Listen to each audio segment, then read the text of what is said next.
सभी विद्यार्थियों को मेरा नमस्कार। तो देखिए बालकों, आज हम जिस पाठ का अध्ययन करेंगे वह पाठ है कक्षा 12वीं की जो हिंदी अनिवार्य की पुस्तक चलती है आरोह। उस आरोह पुस्तक के अंतर्गत पाठ आता है पहलवान की ढोलक। और इस पाठ के जो लेखक है फणीश्वर नाथ रेणु। और हमेशा की तरह पाठ को प्रारंभ करें उसके पूर्व इस पाठ के जो लेखक है फणीश्वर नाथ रेणु, उनके जीवन का संक्षिप्त परिचय हम जान लेते हैं। तो देखिए बालकों, फणीश्वर नाथ जो रेणु है, इनकी सबसे बड़ी विशेषता ये है कि आंचलिक शब्दों में जो प्रवेश या अंचल की जो बातें हैं, अंचल का मतलब ग्रामीण विशेष की जो बातें हैं या ग्रामीण शब्दावली, ऐसी कुछ बातें इनकी रचनाओं में स्पष्ट रूप से परिलक्षित होती है उस अंचल विशेष की। तो यहाँ पर ऐसी क्षेत्र में उन्होंने विशेष ख्याति प्राप्त कर रखी है। ऐसे मानतम जो लेखक है, इनका जन्म 4 मार्च सन 1921 ईस्वी में हुआ। और कहां पर हुआ? पूर्णिया, बिहार में। इसके अलावा देखा जाए तो इनका निधन 11 अप्रैल 1977 ईस्वी में पटना में हुआ। दोनों ही बिहार के अंतर्गत आते हैं। इसके अलावा इनकी रचनाओं की बात की जाए तो रचनाओं के अंतर्गत मेला आंचल, परती परिकथा और कितने चौराहे, रेणु रचनावली, इनके 7 खंड है। इस प्रकार की कई रचनाएं इन्होंने लिखी है। तो आइए अब हम पाठ प्रारंभ करते हैं। तो पाठ प्रारंभ करें उससे पूर्व मैं आपको बता दूं कि हमारा जो पाठ्यक्रम है वो लगभग चल रहा है नियमित रूप से। और इस पाठ्यक्रम के नियमित अध्ययन है तो उस समय पर आपको सूचना मिल जाए, इसके लिए आप चैनल को सब्सक्राइब कर लीजिए।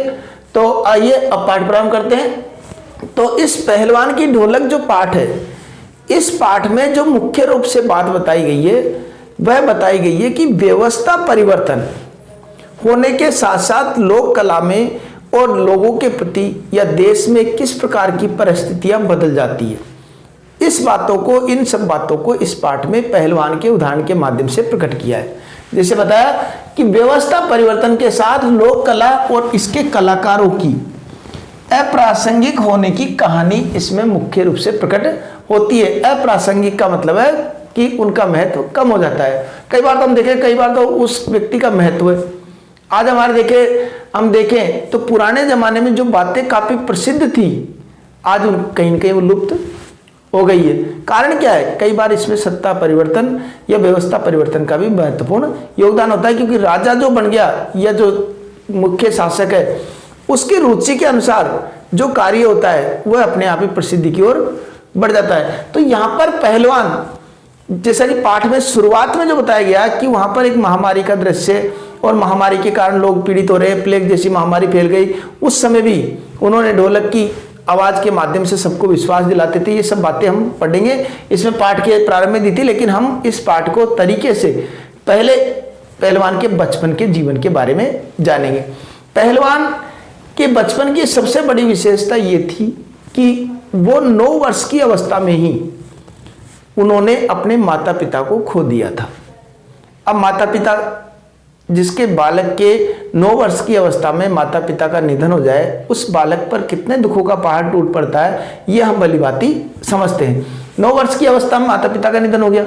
अब इसके पालन पोषण की समस्या, लेकिन एक सौभाग्य की बात रही कि उस समय इनके माता पिता ने मरने से पूर्व पहलवान, जिसका नाम है लुट्टन, उनका संबंध तय कर दिया, शादी कर दी थी। और शादी करने के कारण, क्यों बाल विवाह हो गया था, वैसे तो बाल विवाह अपराध है लेकिन उस समय उन्होंने कर दिया था, तो बाल विवाह होने के कारण अब अनाथ हो गए। अनाथ होने के बाद में इनकी जो सास है लुट्टन पहलवान की, ये इसको अपने साथ ले गई, अपने घर पर ले गई। उसी ने इसका पालन पोषण किया। लेकिन पालन पोषण के साथ साथ लुट्टन पहलवान एक विशेष बात देखते थे। क्या देखते थे? कि गांव वाले उसकी सास को बहुत परेशान करते थे। कहीं न कहीं उनके मन में ये था कि मैं बड़ा होकर के इन सब का बदला लूंगा, और ये जो मेरी सास को परेशान करते हैं इनसे मैं निश्चित रूप से बदला लूंगा, लेकिन इसके लिए मुझे पहलवान बनना पड़ेगा, मेरे अंदर शारीरिक बल होना चाहिए, तभी जाकर मैं इनसे सामना कर सकूंगा। इसलिए वो हष्ट पुष्ट रह करके खूब अपनी खुराक बढ़ाई। धीरोष्ण का मतलब दूध की धार, जैसे कच्चा दूध या डायरेक्ट गाय भैंस जो भी दूध है उसको डायरेक्ट वो पीते थे। इससे उनका शरीर बलिष्ठ हो गया। कसरत करते थे, और कसरत के साथ साथ व्यायाम और वर्जिश, ये सब कुछ जुनून उनके अंदर जागृत हो गया।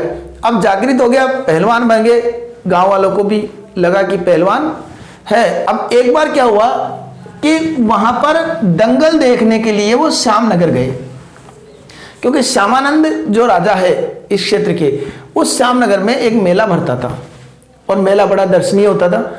उस मेले में कुश्ती की एक प्रतियोगिता होती थी, दंगल होता था।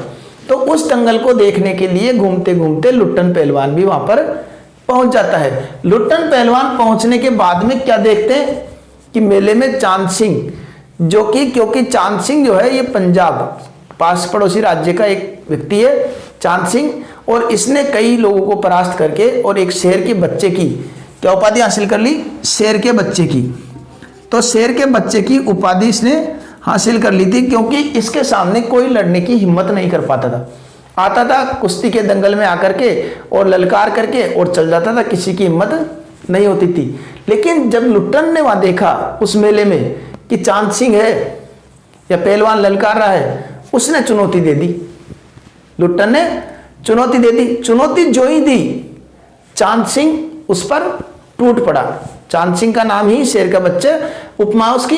तो चांद सिंह किस पर टूट पड़ा? लुट्टन पहलवान पर। और लुट्टन पहलवान पर टूटते ही सब लोगों ने, एक तरह से वहां के लोगों के मन में यह था कि चांद सिंह से कोई सामना कर ही नहीं कर सकता। तो इसलिए उन्होंने कहा कि ये क्या पागल है क्या, इस तरह के पहलवान से जाकर के तुम भिड़ने लगे बिना सोचे समझे। और पहलवान है के इस प्रकार की बातें कह करके और उसको बुलाया। राजा ने भी कुश्ती तुरंत बंद करा दी। राजा को भी लगा कि ये लुट्टन जो है बिना काम में क्यों परेशान होता है, क्योंकि चांद सिंह से कोई जीत नहीं पाएगा। इसलिए लेकिन राजा ने उसकी वीरता और उसके साहस को शाबाशी दे करके और लुट्टन से क्या कहा कि तुम एक काम करो, तुमने शाबाशी दिखाई, इससे लड़ने की चुनौती दिखाई, हिम्मत दिखाई, इसके लिए तुमको धन्यवाद, बहुत अच्छा काम किया, शाबाशी दी उसको। और साथ में 10 रुपये भी दे दिए। 10 रुपये किस लिए दे दिए कि ये 10 रुपये लो और मेला देख करके आ जाओ। लेकिन लुट्टन पहलवान 10 रुपये के लिए ये सब नहीं कर रहा था। उसने कह दिया राजन, मुझे जो है इस चांद सिंह से युद्ध करना है, ये कुश्ती लड़नी है। लेकिन राजा ने खूब समझाया कि तुम इससे नहीं लड़ सकते। फिर भी उसने हार नहीं मानी और लुट्टन अपनी जिद पर कायम रखा। और यहाँ तक कि ये कह दिया कि अगर मुझे लड़ने का मौका नहीं मिला तो मैं इस पत्थर से पटक पटक के अपने सिर को पटक के अपनी जान दे दूंगा। मजबूर होकर राजा ने उसको लड़ने की अनुमति दे दी। अब लड़ने की अनुमति देते ही क्या हो गया, जैसे लड़ने की अनुमति दी तो चांद सिंह, क्योंकि जिस प्रकार चुनौती उसको दी और चांद सिंह पर जिस प्रकार झपट्टा मारा था लुट्टन ने, उससे चांद सिंह को लुट्टन की ताकत का अंदाजा तो लग गया था। और मन ही मन सोच रहा था कि नहीं लड़े तो ज्यादा सही है, क्योंकि उसकी ताकत का उसको अंदाजा लग गया था। फिर भी केवल दिखावटी हंसी सबके सामने हंस रहा था, मुस्कुरा रहा था। लोगों को लग रहा था कहाँ फंस गया लुट्टन, इसको चुनौती दे करके अब चांद सिंह इसको छोड़ेगा नहीं, ऐसा सोच करके वो। लेकिन लुट्टन दाव खेलने आया और दाव खेलने जब कुश्ती के मैदान में आया तो चांद सिंह और लुट्टन की कुश्ती हुई। सारे लोग आसपास सब मेले को देखने का छोड़ करके और उनकी कुश्ती देखना प्रारंभ कर दिया। लोगों का बहुमत और राजमत किसके पक्ष में था? चांद सिंह के पक्ष में, क्योंकि चांद सिंह उस जगह का प्रसिद्ध कुश्ती धारक था, इसलिए सब उसके पक्ष में थे। उसके पक्ष में कोई भी नहीं था। किसके? लुट्टन के। था तो कौन? एक ढोलक। तो यहाँ पर चांद सिंह ने एक बार तो लुट्टन को पूरी तरह से दबोच दिया। और उसका जो गुरु है चांद सिंह का, बादल सिंह, वो बार बार उसको उत्साहित कर रहा था और उसकी गर्दन दबोच ली चांद सिंह ने। किसकी? लुट्टन की। लेकिन लुट्टन ने चांद सिंह से गर्दन दबोचने के बाद में लुट्टन ने हिम्मत नहीं हारी। और इसी बीच ढोलक की आवाज आती है और ढोलक की आवाज उसको प्रेरणा देती है कि दाव बदलो, दाव बदलो। और इस प्रकार कहते ही उसने ढोलक की आवाज सुनते ही अपना दाव बदला और तुरंत झपट करके और लुट्टन ने जो है चांद सिंह की गर्दन पकड़ ली और एक तरीके से चांद सिंह को चित्त कर दिया। यह देख करके वहां के लोगों को बड़ा आश्चर्य हुआ और सब लुट्टन की जय जयकार बोलने लगे। और इस कुश्ती को देखकर राजा भी उससे काफी प्रभावित हो गए। राजा साहब काफी प्रभावित हो गए और उन्होंने क्या किया, और लुट्टन भी जीत करके तुरंत पहले तो ढोलक को हाथ जोड़कर प्रणाम किया और जाकर के राजा को, मिट्टी से सना हुआ था, और ऐसे ही उठा करके और राजा को अपनी गोद में उठा लिया। लोगों को अजीब लगा, वहां खड़े हुए सिपाहियों को, इनको सबको अजीब लगा ये क्या कर रहा है, लेकिन राजा उसकी कुश्ती देखकर बहुत प्रसन्न था और उसने इस बात पर ध्यान नहीं दिया, उसको शाबाशी दी और इसके साथ साथ एक इनाम उसको दे दिया कि उसको राज महल में स्थायी रूप से रहने का अधिकार दे दिया और एक तरीके से राज पहलवान उसको बना दिया। किसको? लुट्टन को। अब यहां पर एक बात आई कि राज पहलवान वो बन गया। यहां से लुट्टन के जीवन में काफी परिवर्तन आ गया, राज पहलवान बन गया। अब राजा का पहलवान बनने के बाद वह अकड़ और ताकत और सब कुछ तो अपने आप ही रुतबा बढ़ जाता है, तो वह उस हिसाब से चलने लगा और एक तरीके से लुट्टन क्या हो गया कि उस राज दरबार का दर्शनीय जीव की तरह हो गया। लोग उसके दर्शन करने आते थे और मेले में भी जाता था तो चश्मा लगा करके घूम फिर करके जहाँ जिस मिठाई की दुकान पर गया और मिठाई खाई और इस तरह ठाट बाट से रहता था। उसका सम्मान और ख्याति सब जगह फैल गई। अब इसी बीच में क्योंकि काला खां एक और पहलवान था और उसकी विशेषता थी अपराजिता, हो कोई उसको पराजित नहीं कर पाता था। तो ऐसे समय पर लुट्टन ने उसको भी पराजित कर दिया। अब उसकी ख्याति बहुत दूर दूर तक पहुंचने लग गई, तो सब उससे प्रभावित हो गए। और इसके साथ साथ एक बात और हुई कि राजा के दो बेटे थे, लुट्टन के दो बेटे थे, तो लुट्टन के दोनों बेटों को भी बलिष्ठ बनाने के लिए राजा ने पूरा खर्चा किया। उनका भोजन पानी रहने खाने कसरत सबकी व्यवस्था उनकी राज दरबार से होती थी। राजा ने उस पर काफी खर्चा किया। दोनों पहलवान भी लुट्टन के साथ साथ तैयार होने लगे और राजा ने उनको भावी पहलवान घोषित कर दिया। लुट्टन के दोनों बेटों को भावी पहलवान बन गए। अब बढ़िया चल रहा था, सब कुछ ठाट बाट से चल रहा था। इसी बीच एक घटना होती है कि राजा का स्वर्गवास हो जाता है, अर्थात राजा का निधन हो जाता है। और कहानी में क्या लिखा हुआ है? व्यवस्था परिवर्तन के साथ लोक कला और लोक संस्कृति सब कुछ बदल जाती है। यहां से काफी बदलाव लुट्टन के जीवन में आ गया। कैसा कि राजा का स्वर्गवास हो गया तो राजा की जगह कौन बन गया? राजा, उसका बेटा, छोटा बेटा, वो राजकुमार जो था वह उसको राजा बना दिया गया, वह राजा बन गया।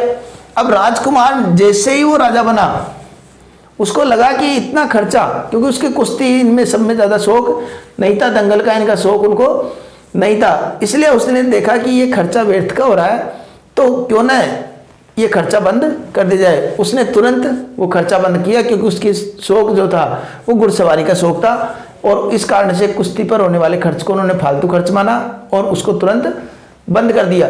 अब जैसे ही बंद हुआ लुट्टन की स्थिति बिगड़ती हुई चली गई, क्योंकि अब राज दरबार में कोई महत्व रहा नहीं, अपने घर की ओर वापस आ गया। वहां पर आने के बाद में अपने गांव के लोगों को, गांव के जो छात्र हैं या लड़के हैं, उनको कुश्ती के दाव पे सिखाता था। उनसे जो आमदनी होती थी उनसे अपना खर्चा चल जाता था, अपने बेटों को भी सिखा देता था साथ ही साथ। लेकिन गांव में जिस प्रकार की महामारी फैली और इस महामारी को देखते हुए वहां पर गांव के जो लड़के आते थे वो सब, उनके अभिभावकों ने उन सब लड़कों को वहां से हटा लिया। लेकिन पहलवान अपने दोनों बेटों को निरंतर कुश्ती का दांवपेच सिखाता रहा।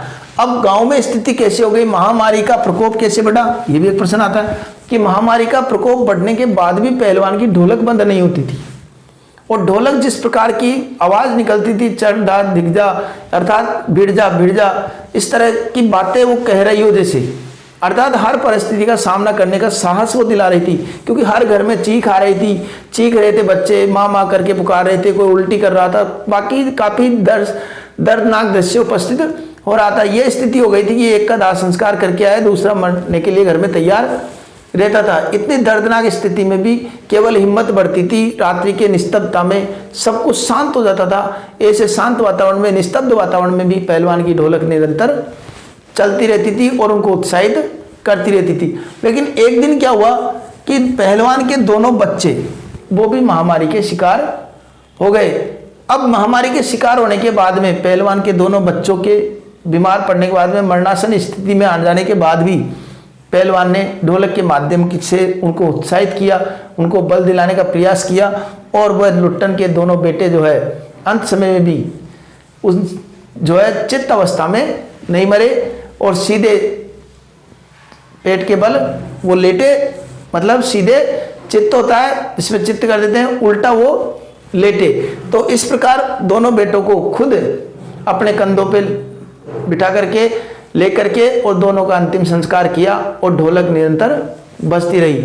लेकिन एक बात वो कहते थे हमेशा, पहलवान की एक इच्छा थी कि मैं जब भी अंतिम समय आए, मेरा अंतिम समय आए, मैं मरूं, उस समय मुझे छाती के बल लेटाना, पेट के बल नहीं, क्योंकि अर्थात मैं चित्त अवस्था में नहीं सोना चाहता, पीठ के बल नहीं सोना चाहता, इसलिए वो चित्त होना नहीं चाहता। और उसके शिष्यों से ये बात कही। और अंतिम समय में भी जब पहलवान की ढोलक की आवाज़ सुनना बंद हो गई, आवाज़ आना बंद हो गई, तो लोगों ने देखा कि पहलवान जा चुके थे, मर चुके थे, और उनको देखा वो मरते समय भी चित्त अवस्था में नहीं थे, और अंतिम संस्कार में भी उनको चित्त अवस्था में नहीं लेटाया गया।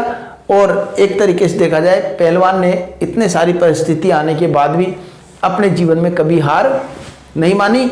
ये उनकी विशेषता रही है। चारित्रिक विशेषताओं की बात की जाए तो पहलवान एक साहसी व्यक्ति थे, निडर व्यक्ति थे, कर्तव्यनिष्ठ व्यक्ति थे, और इसके साथ साथ जुनूनी व्यक्ति थे, यहाँ पर संघर्षशील व्यक्ति थे। इस तरह की जो विशेषताएं इनकी चारित्रिक, ये भी हम लिख सकते हैं। तो ये बात रही पाठ की कहानी की।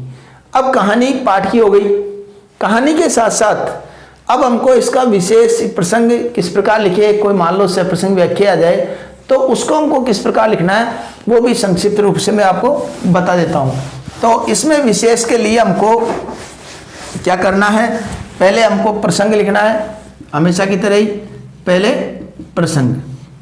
तो प्रसंग में प्रस्तुत, अब ये गद्यांश होगा, जो भी गद्यांश हमको दे, प्रस्तुत गद्यांश हमारी पाठ्य पुस्तक।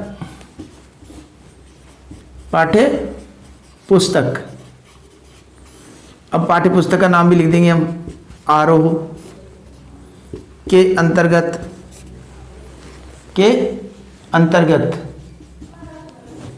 फणीश्वर नाथ रेणु का उपनाम द्वारा रचित पहलवान की ढोलक पाठ से अवतरित है। ठीक है, ये हमने कर दिया। अब इसके बाद में इसमें व्यवस्था परिवर्तन के समय की जो स्थितियां हैं या जो भी प्रसंग आए उसकी बात को हमको लिखना है कि यहाँ पर लुट्टन और चांद सिंह की कुश्ती का वर्णन किया गया। इस प्रकार की जो भी बातें दे हम गद्यांश में एक लाइन और लिख देंगे, व्याख्या उसको विस्तार से बताते हुए लिख देंगे। विशेष के अंतर्गत जो हमको लिखना है उसके अंतर्गत हमको भाषा सरल सुबोध व बोधगम्य है। ठीक है, इसके अलावा और विशेष आंचलिक शब्दों का प्रयोग किया गया है, आंचलिक शब्दों का प्रयोग हुआ है। ठीक है, लाक्षणिकता का भाव प्रकट हुआ है, सामासिक शब्दावली का प्रयोग हुआ है। इस प्रकार की बातों का हम इसमें लिख सकते हैं, विशेष व्याकरण संबंधी बातों का। ठीक है, आशा करता हूं आपके ये पाठ भली प्रकार समझ में आ गया होगा। फिर भी कोई समस्या है तो आप कमेंट बॉक्स के माध्यम से आप निसंकोच होकर के पूछ सकते हैं, निश्चित रूप से मैं उनका समाधान करने का प्रयास करूंगा। तो मिलते हैं अगले पाठ में, तब तक के लिए धन्यवाद।